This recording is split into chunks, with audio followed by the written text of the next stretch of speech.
Okay, so let me tell you the story how it started. My mother says, I'm gonna take you around. She was gonna take me to the World Trade Center, to the Empire State Building, blah blah blah. And I was like, okay, all excited. Except when she took me to the Statue of Liberty. By then, it's getting annoying with all the freaking tourists. I'm not a tourist person. I'm sorry. I don't like to go to museums. I don't like to go to all these, what do they call them? I forgot what they call them. But, yeah, monuments. I don't like that shit. I've been to Washington. I've been to the Statue of Liberty. And that was enough for me for 50 years. I don't need to go to another one. Okay? So, anyway, she took me to, what the hell she took me? Oh, no, the Statue of Liberty. By then, it was getting on my nerves. Every weekend, my mother would take me to see some kind of freaking monument. And she goes, la la la la la. And I was like, okay, she's getting on my fucking nerve. I want to do something different than this, sightseeing. So when we get there, but I try to be nice because I don't want mother to slap me. So I was like, oh my God. We get there, and she says, let's go. I go, where? She goes, well, you have to go inside. I go, inside where? She goes, inside the statue. I go, why would you want to go inside the statue? She goes, because that's the most fun part of it. I go, no. I said, the most fun is to look at the statue from far, really far. I mean, like go to New Jersey. Okay? Why would I want to go inside? She goes, just shut up and let's go. So I'm following my mother, and then when we get inside, I see it's about, okay, I would say it's about 500,000 steps. Not kidding. 500,000 steps.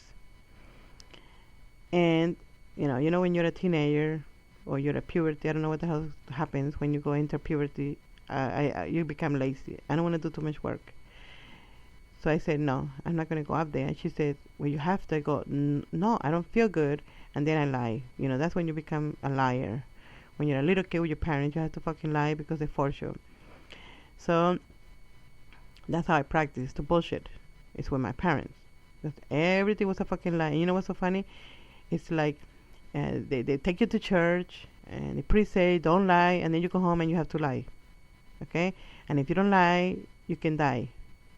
Yes, because I lie so much to my parents. If I didn't lie, I wouldn't be alive now doing YouTube, and you guys would miss me. So it was a whole contradiction with the church and the family. Okay, so anyway, I forgot what the hell I was talking about. Also, we're in the train, and blah blah blah blah blah. All of a sudden, I see 50 people running behind me, and they look professional. Okay, they look very professional. They have suits and they have ties and they have a little suitcase. And I know if you have a suit and a tie and you have a suitcase, okay, forget about the suit and the tie. The suit and tie, any asshole can have it.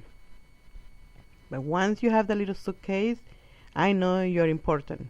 Okay, I'm not that stupid. I know you have important papers there.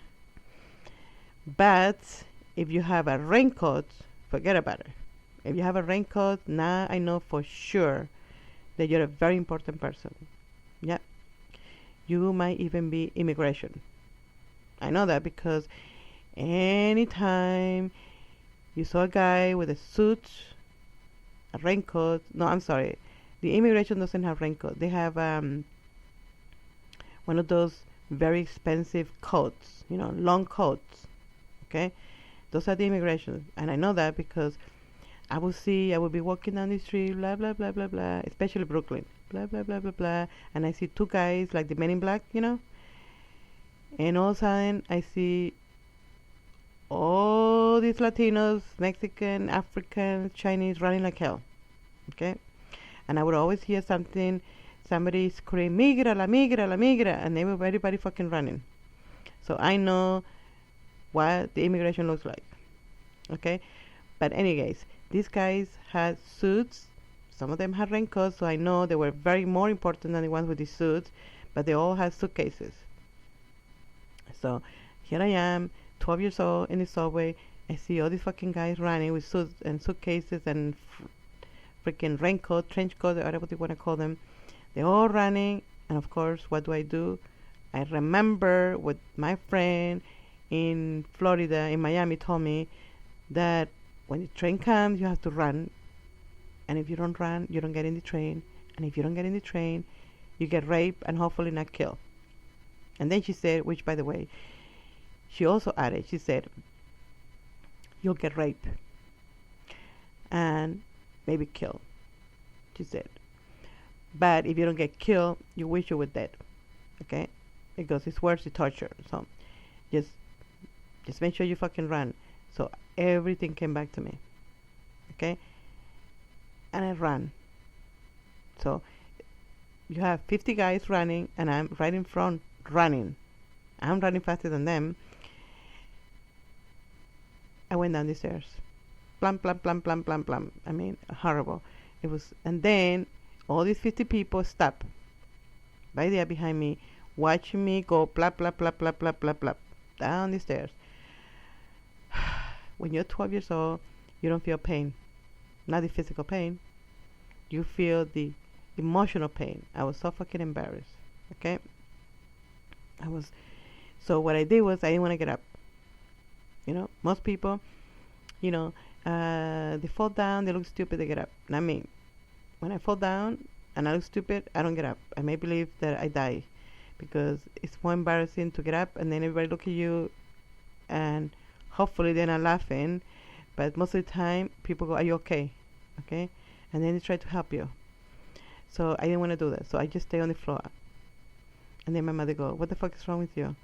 And I'm like, oh my God, I don't want to get up. I don't want to open my eyes. And I didn't want to open the eyes. So of course, they all got nervous. They thought I'd die. So you see all these guys, you know, all gringos,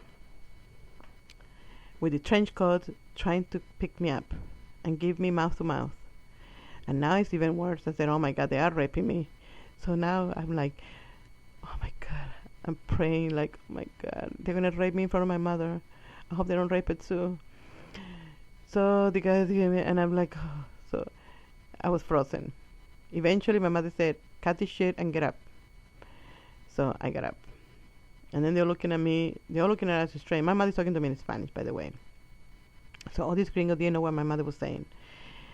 And my mother faked it good too. You know, she faked it. She was like smiling. Get the fuck up. I'm gonna kill you. You know how your parents do that? They smile. You know, that's more dangerous, because I knew she was really gonna kill me. So she was with a smile looking at the gringos, you know, the white people. She's like, hi. And she would look at me with a big smile and said, get the fuck up. Okay? If you don't get up in 2 seconds, I'm going to kill you when I get home. Not here, because they're watching us. But when I get home, I'm going to kill you. So I was like, okay, I better get up. So I got up. They're all looking like, wow, a miracle. You know, she fell. She hit her head. She died, and then she came back from the dead. That's what everybody was thinking. I know, because I was looking at them in shock. The eyes were open, right? They were like, oh. And they were like, wow, and they woo, all that stuff. Anyway, the train comes. I look like shit. My knees are full of blood. And I get in the train, and I'm like, oh, I made it. I'm so happy. I made it. And then my mother's like, what the fuck were you running for? And I explained to her. Okay? I explained to her the whole situation about what happened in Miami. You know, they told me this and that. My mother said, I'm in here. There's no rapists hiding behind the columns. Okay? You don't have to rush and get killed to get in the train. She said, they exaggerate. And then she says to me something very interesting. She said, you know, all of our friends in Miami? I go, yes. She says, they have never been to New York. I go, really? So how do they know that? Exactly, she said. How do they know that? How do they know about New York if they have never been to New York? So it made sense. I thought to myself, yeah, that's kind of true. She said, don't listen to any shit anybody tells you in Colombia, in Miami, or wherever the hell you go, okay? And she says, as a matter of fact, don't listen to anything anybody tells you trying to scare you. She said, there's no rapists in New York.